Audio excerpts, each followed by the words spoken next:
a démarré à 9 heures avec tout le matériel. Il n'y a pas eu de problème de matériel au démarrage. En tout, il y a eu 124 inscrits pour le territoire néerlandais. Mais jusqu'au moment où je vous parle, il y a eu à peu près 68 votants. Cela est un peu dû au fait qu'il y a eu un seul bureau de vote pour les Pays-Bas.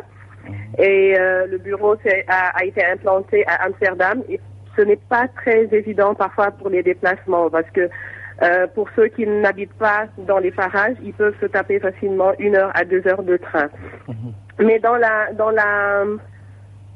on peut dire que ça s'est très bien passé pour le moment. Il y a eu comme représentants de partis politiques le PDS, le PS, Réunis et APR. Les autres partis n'avaient pas de représentants sur place.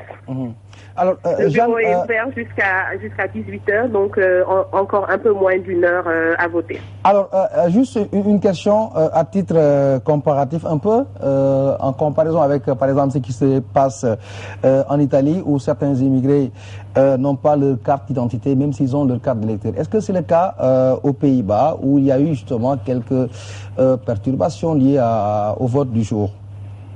Non, heureusement, ici, tout s'est très bien passé.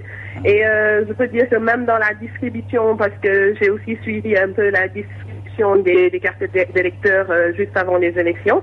Et aux Pays-Bas, il n'y a pas eu de problème. Jusqu'au moment où je vous parle, il n'y a pas eu de cas de fraude ou éventuellement de personnes qui ont voulu voter et qui ont vu leur nom disparaître comme par magie sur des listes électorales. Voilà.